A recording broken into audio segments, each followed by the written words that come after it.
So I want to let you know as we get going tonight that I'm certain of a couple things.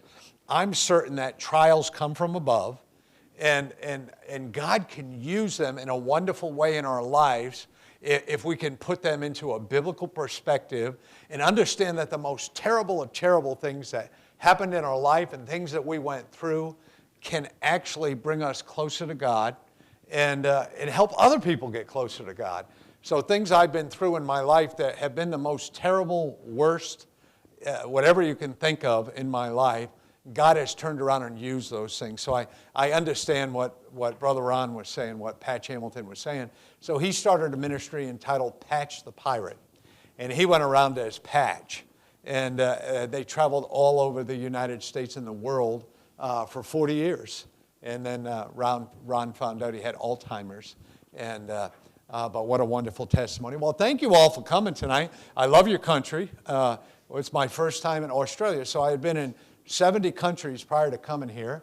So this is the first time on the continent and in this country, and I'm so thankful for that, and find everybody to be real nice. So you speak English a little different, but I'm adapting to it. I mean, my buddy Adam Gibbs was here for 8 years. And from America, so he's kind of my travel partner right now, keeping me out of trouble. And I'm so thankful for Pastor Andrew and Miss Julie, everything they did to help get this ready.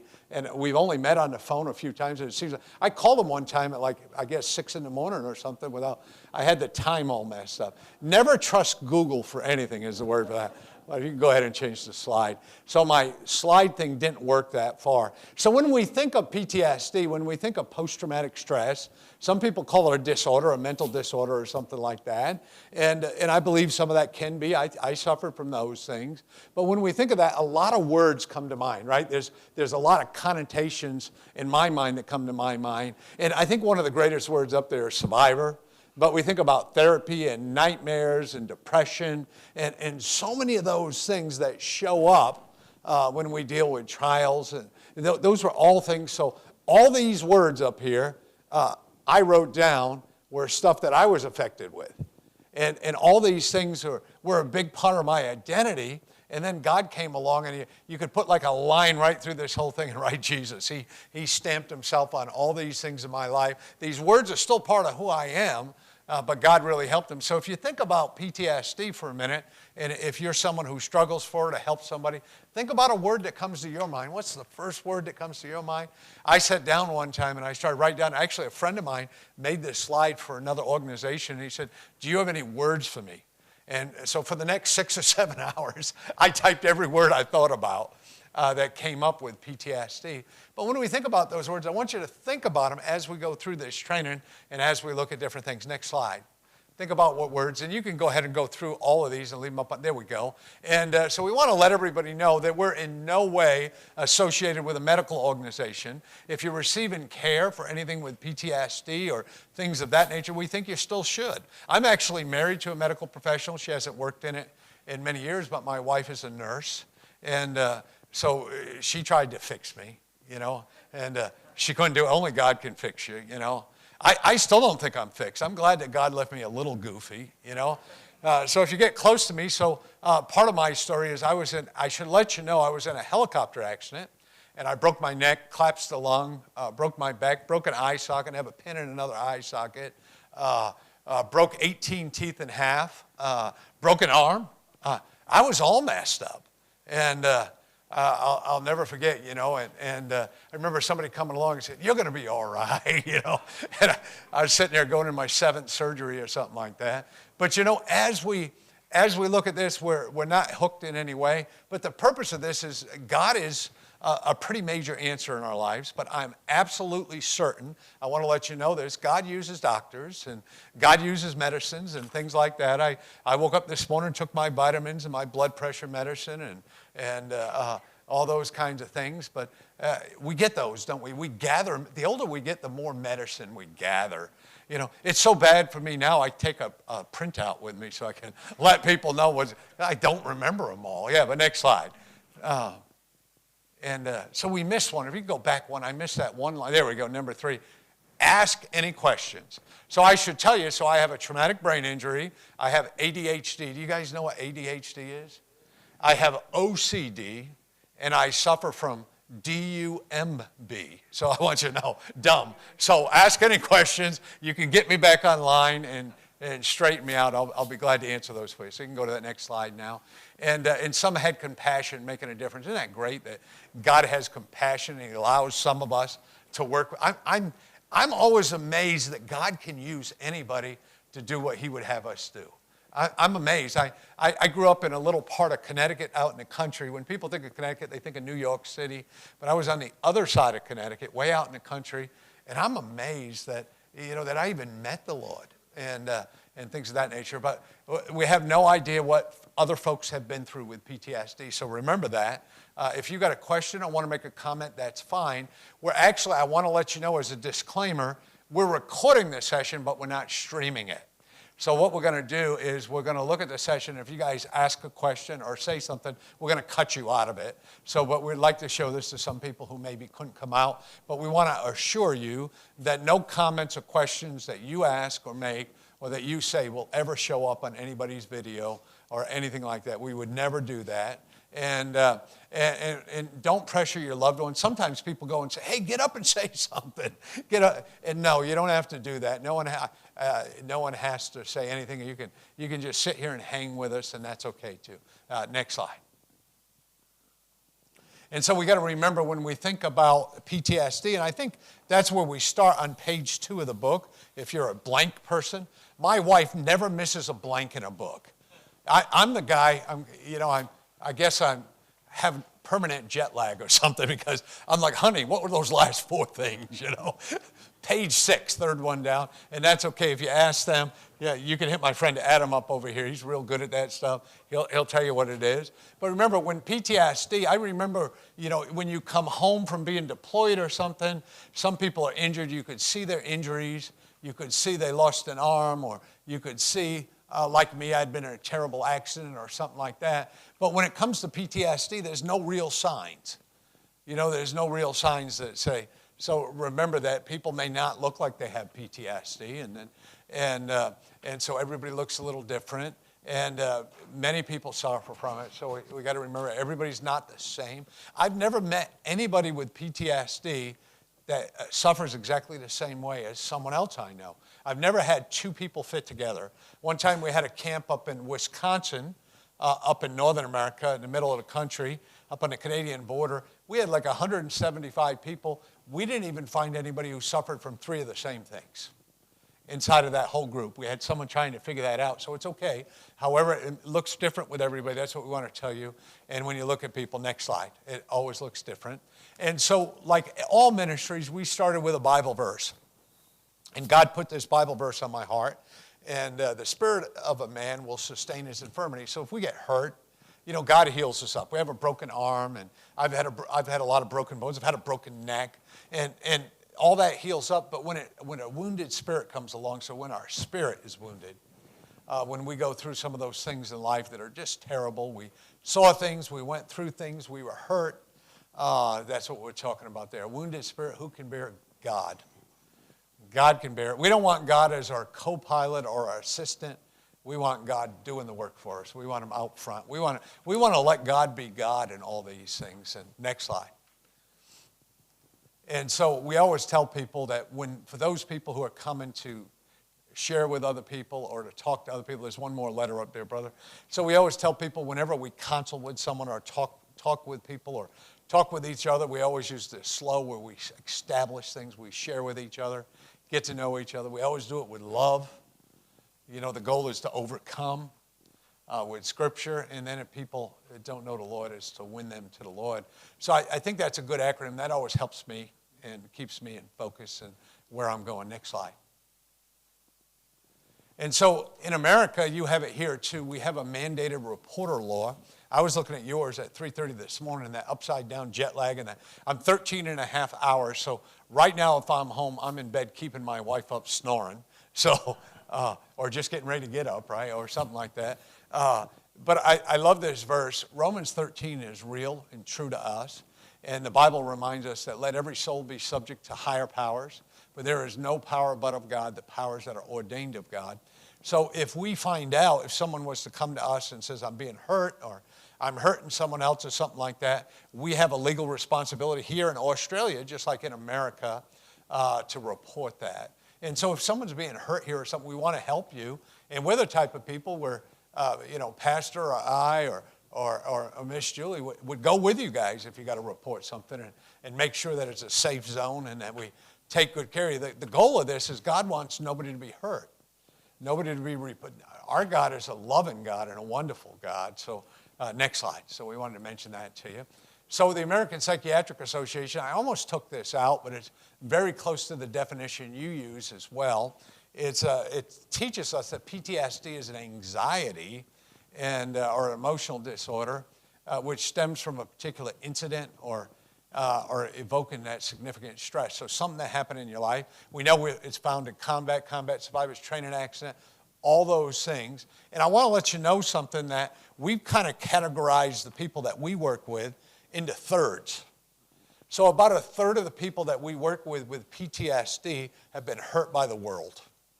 The terrible abuse, those types of things. Saw the terribles, been hurt by the terribles, been abused, all those things. About a third of the people we work with are combat veterans and things like that. And then you got another third that works somewhere in first responders in some way or another.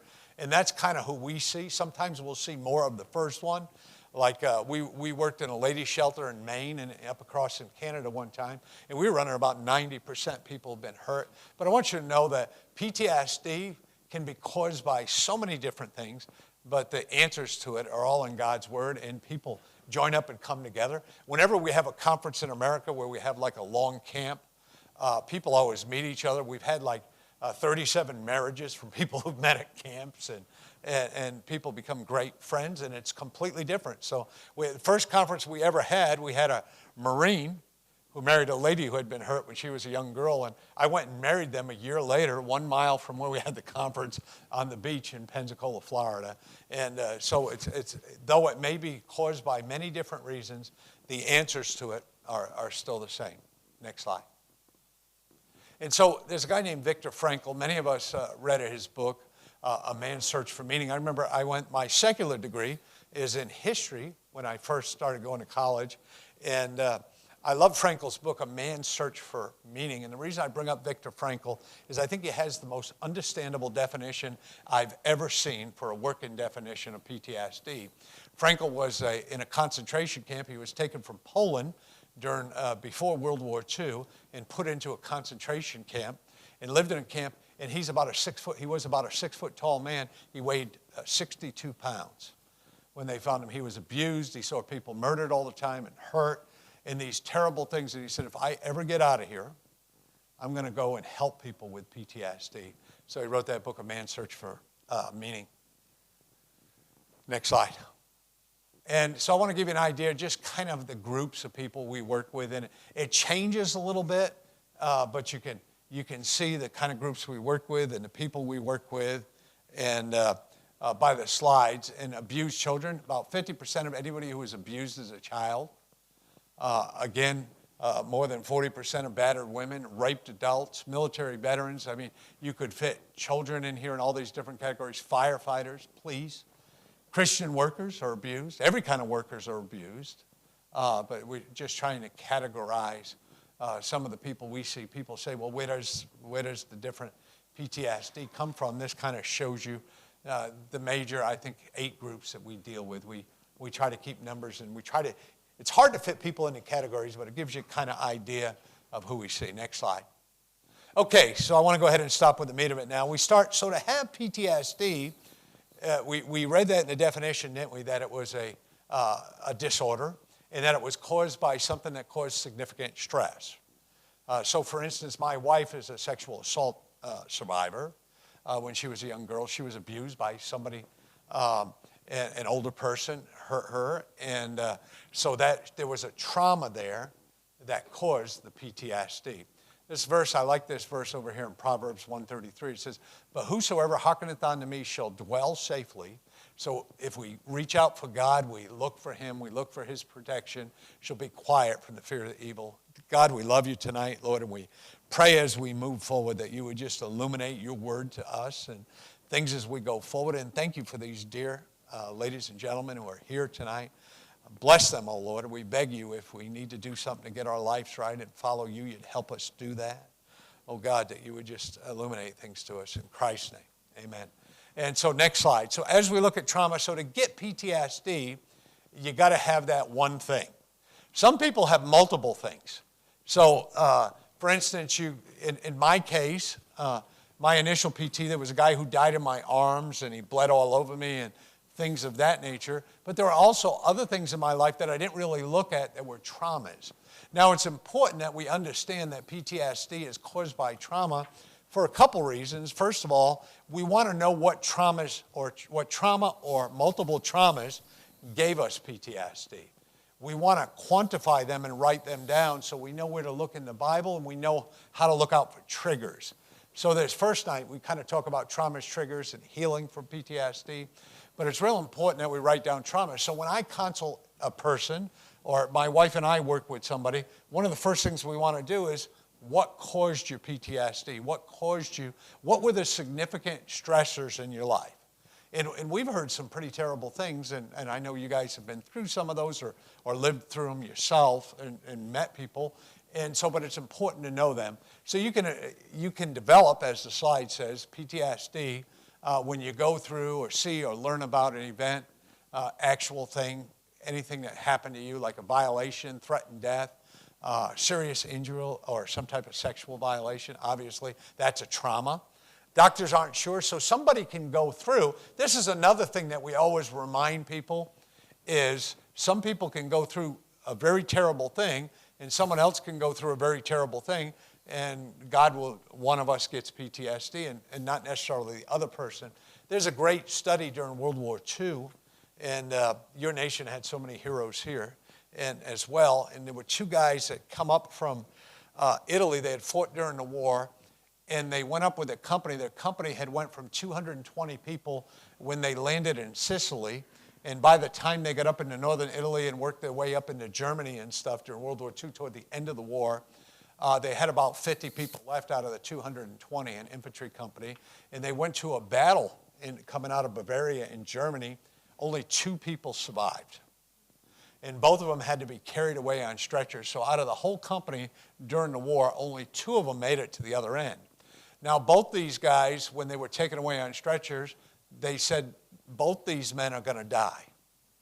They told them, get right with God. We're going to give you the surgery, but there's no way you're going to live. Both of them had been shot multiple times, had been beaten. Well, they both lived. And they both come back to the United States, went back to jobs. One of them became a senator in the United States. He became very affluent and rich, and he ran and became senator. He was a vice presidential candidate, and his ticket didn't win. But he had the greatest life you've ever seen. Was a member of a wonderful church, had a beautiful family, many kids.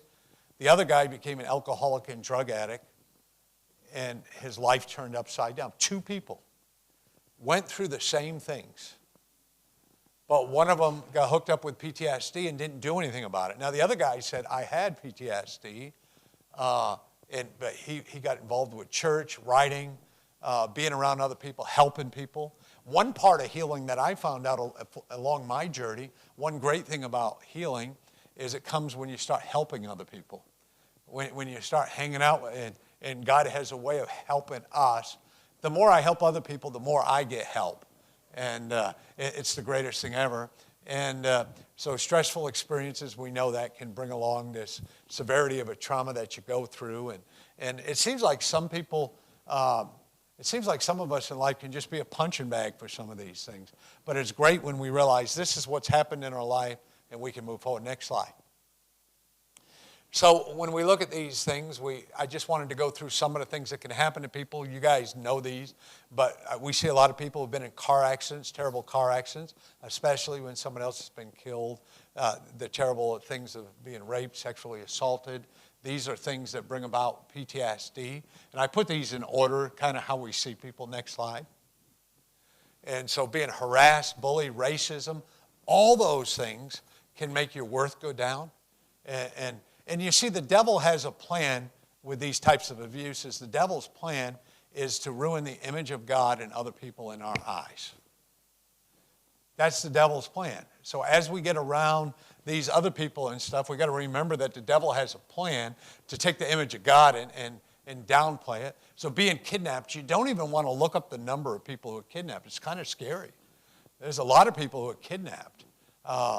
And so being held hostage or any of those type of things. I actually got to be in the United States years ago. We had Iran took hostages from the United States. And several years ago, I got to work with one of those hostages with PTSD and then experiencing violence. And you can see that in the military combat, terrorist attack, or any other type of thing. Next slide. Seeing other people hurt or killed. Sometimes it's a secondary trauma. And so like a secondary trauma is watching other people get hurt. I've never met, so in the United States, I think you guys dial 000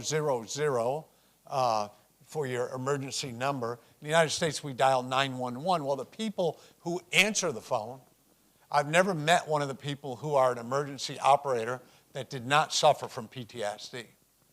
A lot of times when we go to a town, we go over and we work with the dispatch people. They've been through so much, they're talking on the phone with people who are dying, and you don't call the police on your best day in life. It's one of your worst days. Surviving a natural disaster. I worked with a man a couple of years ago. We had a flood in America. The Mississippi River flooded, and he watched his wife and his son go down the river and never saw them again. So you can imagine how tough that is.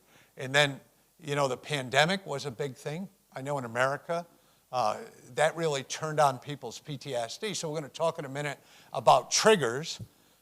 But when the pandemic came along, and so I was one of those guys who had coronavirus right up front. I didn't mess around, man.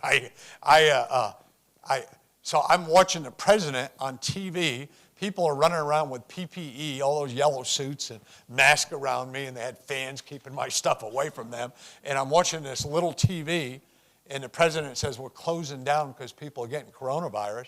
And I looked at the doctors, and I said, is that what I got? And they're like, yeah, man, sorry about that. But you're going to be all right, so just don't worry about it. And I was like, whoa.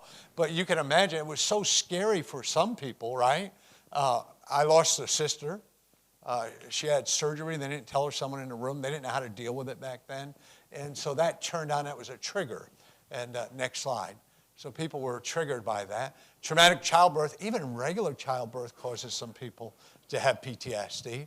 I know that I was in the delivery room when my wife had both of our children. I got to be with her, thankfully. And I'll tell you, man, if men had to have babies, there'd be no babies. I was real proud of her. I still apologize to her to this day. Every time her birthday comes along, I said, I'm sorry, baby. I didn't mean to do this to you, man.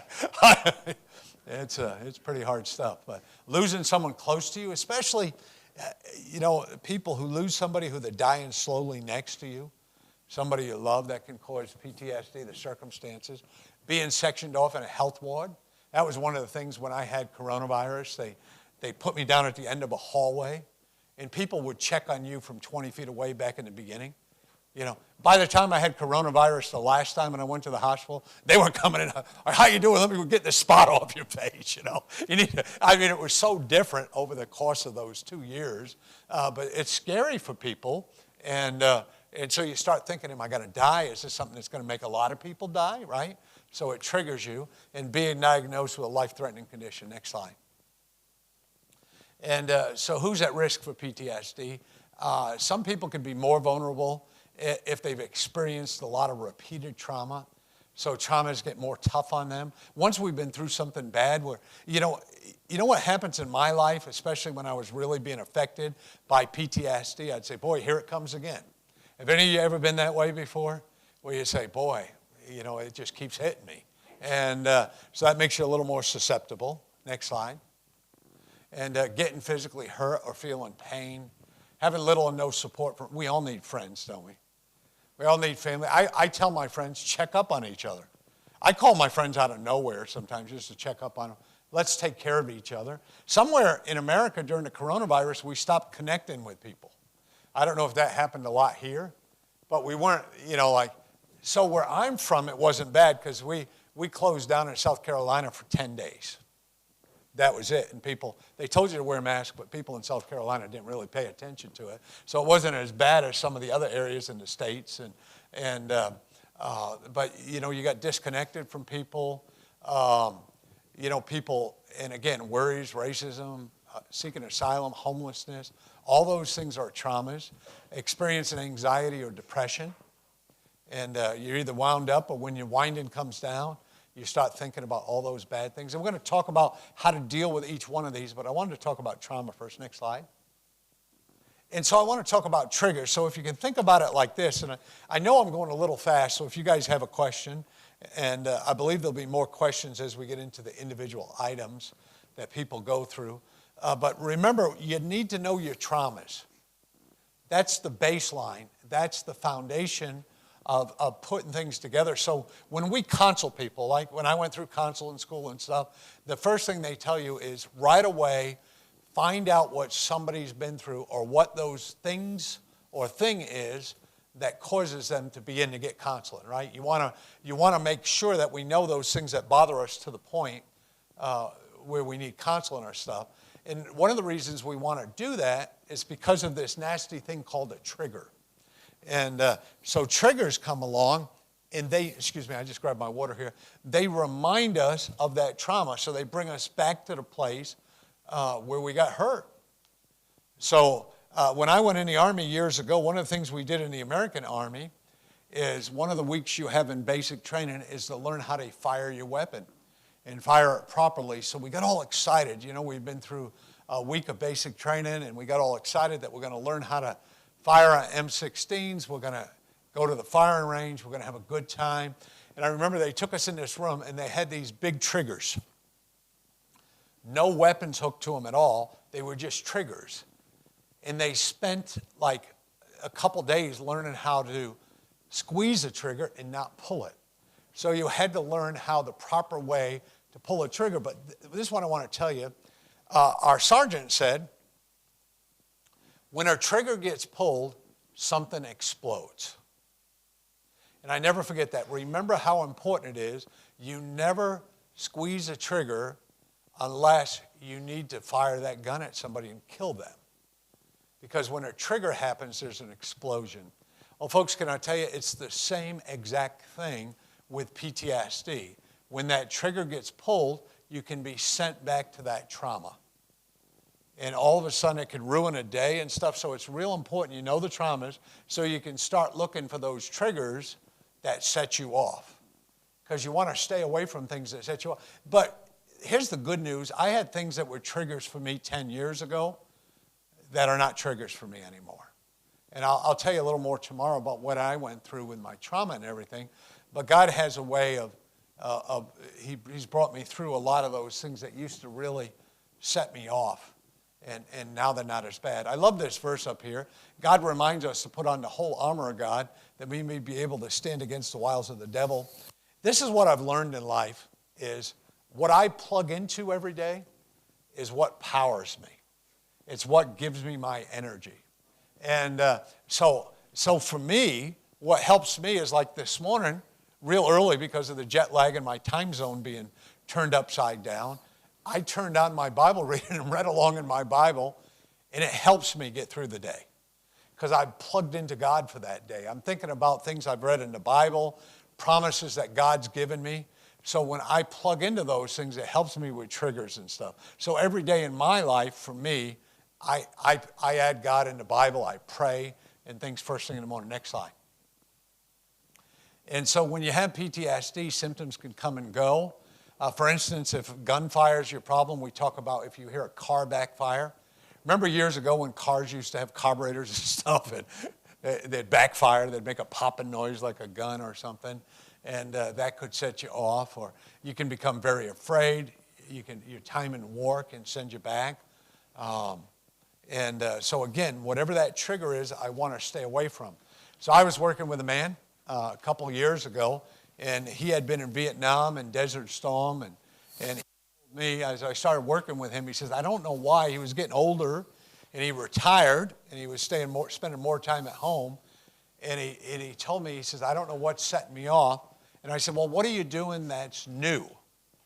and he told me he bought a Netflix subscription, and he was watching war movies all the time. And so those war movies, so we want to stay away from those things that trigger us.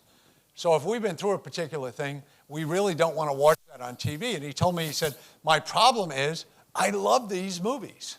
And I have 1,200 more to go. You know, he had printed a whole list of war movies that were in the library there in America, and he would check them off as he watched them.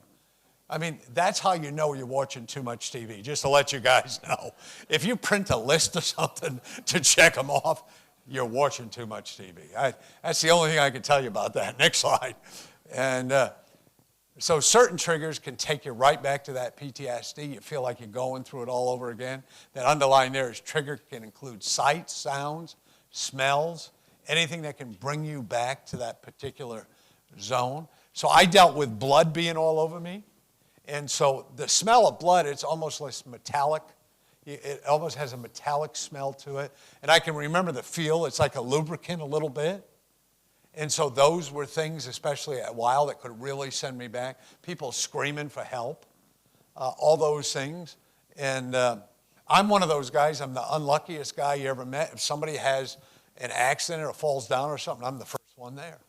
I was on Father's Day 2 years ago, we have a place called Lowe's, which is like what around here? It's like what? Bunnies. It's like that. So, you know, you go there, you can buy anything there, right? So I'm at Lowe's one day, and my wife gave me some money to buy I like smoking meat. I think meat should be smoked, praise God. And my wife got me this pellet smoker, and I was so excited. I wanted one for like 20 years. You know, isn't it terrible that you finally have the money to get something you want, but you're old, you know? Years ago, I wish I would have got it 20 years ago. But anyway, I went to get a smoker, and a friend of mine was with me, and I'm getting the wood chips and stuff like that. And out of nowhere, I hear this scream, "Help! This woman passed out. I think she's dead." And I'm like, God, there's got to be someone else besides me that can help this lady, you know. So I go running back there, and I'm like, you know, out of this whole store, they're asking, is there a doctor or a nurse in here? They're over the microphone. Please report to aisle 5, you know. And so I go running back there, and this poor lady, she's laying on the floor unconscious. And so I go over there and immediately stabilize her neck. I'm looking for blood. I'm not moving her. And I'm telling him, call 9. And the manager is standing like where that door is back there. Hey, is everything all right over there? And I'm just like, you know, call the operator, like call 000 here. Right now, get an ambulance. And but anyway, the lady woke up as I'm stabilizing her neck. And I said, hi, I'm Doug. I'm here with you today because I'm the only one who showed up. But I did this in the Army, and you're okay. You're not bleeding anywhere. You're breathing really good. Your pulse isn't that bad. I said, you're doing better than I do when I'm just having normal life. So it's going to be okay. And but sure enough, it was heat exhaustion. And, you know, of course, she had too much on and carrying all these things and running. You know how we go to the store in a huff sometimes, and that's what happened to her. But God allowed me years ago, that would have been terrible for me being screamed to help. Because I'm the guy, I don't want to help anymore. But I have to. We can't let somebody be hurt or something like that. So next slide. And so some triggers are obvious. You know, they're the things that set us right back. We got to watch out for them. But it's important to know what makes you feel like you're going backwards back to that trauma. I know for me, one of the things we didn't used to do in our house is my wife and I wouldn't talk about what gave us PTSD. Now we talk about it. We talk about what sets us off again and stuff. And we're just pretty upfront with each other. You know, we've been married a long time.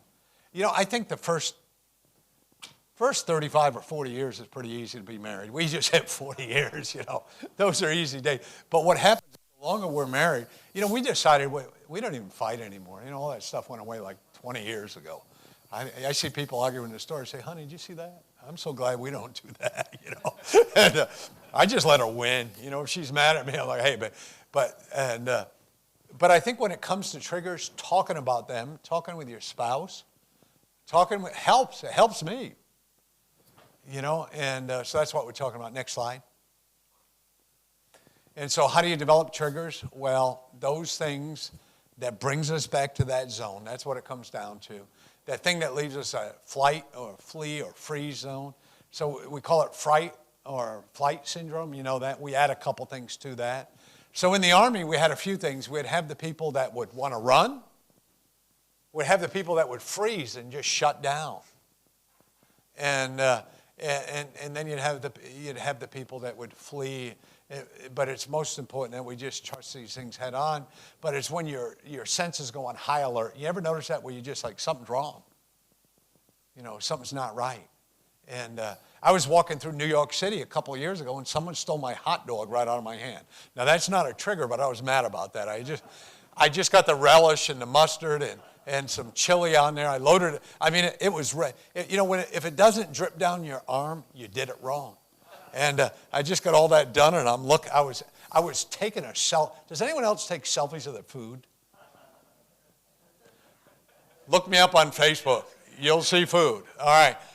Boy, took it, and immediately I was triggered. You know, is there someone else coming? You know, what are those things that set you off? And here's the bad thing. I caught the guy. And I'm an old dude. I'm slow. But he was trying not to dump the hot dog. And I'm like, give me back my hot dog. And he threw it up in the air.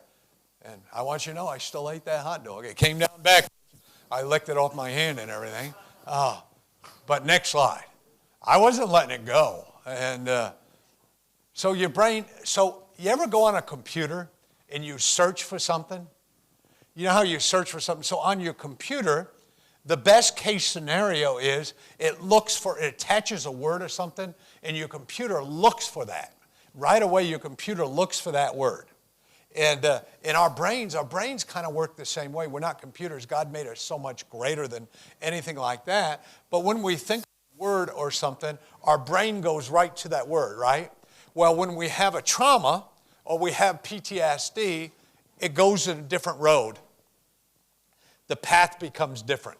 They can even show you, like me, I had what they call a brain MRI. I've had a CT scan of my brain because I had a traumatic brain injury. And so what I need to realize, there's a great book out there, by the way, a secular book. It's entitled The Body Keeps Score, for those people who've been through some terrible injuries. I don't know if any of you ever read that book, but it talks about these things. But here's the great news. God rewires our brains too. And starts us stopping. Instead of, going straight to the word when we get PTSD, we take a left or a right, and we associate that word with this terrible trauma, which is a trigger, and we go back to that trauma, and it bounces around. But God allows us to rewire that, and that's what that's talking. You feel stressed and frightened. Next slide there on the bottom. And then we talked about that one already. Next slide. Looks like that too. That may cause you to become frightened, your heart to start racing, those sights and sounds. That's a flashback. Now, flashbacks can bring you back to that same thing that happened. Sometimes, for a while I had dreams and stuff that would take me back. We're going to talk about how God has us deal with some of those things. But let's do the next slide here. And so what are the different types of triggers? This is a good point. I think they're putting coffee and tea out, and they'll be out in a minute. You know what? We'll do a couple more slides before we grab that. And so anything that reminds you of what happened right before or during a trauma is a potential trigger. So I have friends of mine, a husband and wife, and this was their job in Afghanistan, is they both were in America, and they were in a basement of a beautiful building. They would go down to a basement, and inside of that basement, there was a huge screen on the wall. Both of them had their own room, and there was a joystick in there with buttons, and they would fly a drone, a little plane, and they would fly it over Afghanistan, and they would find the enemy. One of them would shoot up the enemy. The other one would find very important targets, take pictures, and send them back to other people so that they could be bombed or something. And they did this for a year. And so for them, they would get up in the morning, stop at McDonald's, have a cup of coffee and an Egg McMuffin, and go to work like anyone else. And then they would do this, and they didn't think anything about it, and then the PTSD showed up. And now they can't fly. They don't like being anywhere near the desert. And what do these two people do? They both marry each other, and they go through, and so they live way out in the country somewhere. But their triggers are anything to do with the flying they did. Anything to do with that. I have one of the ladies that Debbie works with, that Debbie and I work with, and that Debbie talks with, was assaulted on our dock street. So a trigger for her is she doesn't want to go outside when it's dark. Then I have another guy he was shot at on the street, so his trigger, this guy carries a big gun everywhere. You can do that in the United States. In some states, he carries a big gun wherever he is. And I said, brother, if someone wanted to shoot you, they're not going to tell you they're shooting you and give you a chance to shoot back. So we got to stay away from those triggers or change them up on how we deal with them. Next slide. And so some of the triggers, people can remind us of things that happen, right? So someone who may have been physically there or the same physical traits can bring you back to something. So you got to ask yourself the question, if I got PTSD, is there someone I hang around with that sets me off, or somebody who was with me when that happened? That's a good thing to look at. Or they have a particular physical trait. So somebody with a beard mugged you, somebody with maybe you're afraid of people with beards. I don't know what it is, but those kind of things. Pastor's saying, yeah, I got that problem going on there. Next slide. Thoughts and emotions. And the way you feel during an event, if you start to feel that way again. Seeing objects. Well, you can go back one there. I think when I point too much. So I'm one of these people who talk with my hands. Does anyone else do that? So when I'm in charge of pointing or something, I point too much. But so thoughts and emotions. And again, things. Seeing an old object, an old picture. One of the guys I worked with, and the word there underlined on the bottom is Q. So to bring things forward, to bring things up. One of the fellows I worked with was in combat, and he had a picture hanging in his house of his buddies from Afghanistan. And he'd see that picture every day, and it turned out to be a trigger for him. And so when we were dealing with him and talking with him, we said, do you see anything that reminds you of that? He said, yeah, well, every day when I come downstairs, I see these people who were killed in Afghanistan, and it makes me sad. So that was a trigger.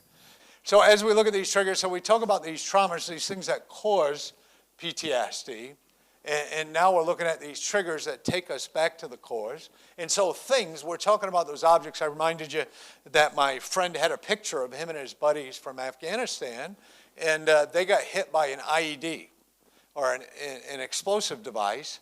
And so he would go down and look at these pictures, and every day he'd go back to when they got hurt. And so it's important that we get rid of some of those things that bring those things up, or put them in our memory that day, so that we keep going back to it. And with PTSD, for me, some things would get on my memory, and it would be a bad day for me. But now, I pray, I give those things to God and stuff. But next slide on the triggers there, please. And so certain smells can bring you back to a memory. Someone who survived a fire might remember that. What do you think in America, I know what do you think the number one trigger is for people who go to medical professionals? Who would want to guess at that? The number one trigger, I'll tell you what it is in America. Who wants to guess at that? Anyone want to guess? Yes. 9/11, yeah. I didn't hear you, I'm sorry. Overdosing, yeah. Blood. So for me, it was blood. But you know what the number one trigger of people that we go to, and every trigger means something to some of us. So blood's a real trigger for me. But the number one trigger in America is the smell of alcohol. Because car accidents, people being assaulted and things like that. I had a psychiatrist tell me the number one trigger for the people he dealt with was when people would smell alcohol. They would be reminded of something that hurt them. And so I would have never thought that. But as you research stuff, it comes back. And then places, things that could bring you back, places. Like I have a friend of mine who lost his son. His son got in a car accident on a certain road. And so he can't drive on that road. It brings him back. And so those are things. Next slide. TV shows. So we have a news network in America called Fox News. That thing will mess me up, man. I watch it, and if I watch too much of it, you probably have a news channel that you like watching a lot of or something. So seeing different traumas, and no, you don't. Yeah. So I'm such a news junkie that I was on the internet this morning watching it live for a little while. And then feelings, some sensations, the way you feel about things, pain, those who've been survivors of assault, things of that nature, those things can set you off. So the way you feel about certain things, that's another trigger, especially for the things you've been through. Next slide. And so sounds, hearing certain noises, can trigger you off and things like that. So I know people, all they do is scream. Do you know people like that? Parents scream, kids scream, and those things set each other off all the time, different sounds. Taste, certain things you taste that may remind you of a bad situation. And then being in a situation that could be like what you went through. Having that trauma, having those scenarios, getting stuck. My wife and I got stuck on an elevator and years ago. And there's to me, that wasn't a PTSD causing thing. As a matter of fact, once when they broke us out, we were kissing in there. We were making out, just like, are we going to spend 2 hours in here just hanging out or what? And so about an hour and a half in, just to calm each other down, we were kissing each other, and they opened the door. Finally said, hey, we're going to get to you in a few minutes. And I said, send food. We were on our way to a restaurant when we got locked in here. But anyway, but some people, you get shut in those walls. It can be really hard. And those scenarios, those situations are tough. Next slide. And then anniversaries of things. Someone said 9/11. Different things like anniversaries. So on 9/11, I had 21 of my dear friends. I worked in the Pentagon before I went to Germany, and I worked in the office that was hit by the plane. Obviously, I had already left a year earlier, but all those people in there, I knew 21 of them personally. There were 3 people who died. My wife had a hard childbirth, and so we were in the hospital. She had preeclampsia. She was in the hospital for a month at Walter Reed in Washington, D.C., and the general came to see us, his secretary, all these people came to see us, and that general was the general that was killed in the Pentagon, the lady who brought us all. So that anniversary comes back to my mind. Words, certain words can bring you back, how those things affect you. Next slide. And so how can you recognize triggers? And this is kind of the end of this stuff, but things that set you off, subtle. Think about things that set you off. So when I went to the VA hospital years ago and I had PTSD, I would carry a little booklet that they gave me. And every time PTSD would bother me, I would write in that little book what was happening just before I got bothered, what set me off. And then they could take that information and someone could sit down and say, wow, this is what's triggering you. So it's important. I would write things down. Next slide. Feelings, we talk about that, and we talk about, a counselor, a doctor can help you. I don't know why that line's not filled out. Every time I come to that line, I say, why is it? I put that up there in case you OCD. It allows you to zero in a little bit. What's that line? And,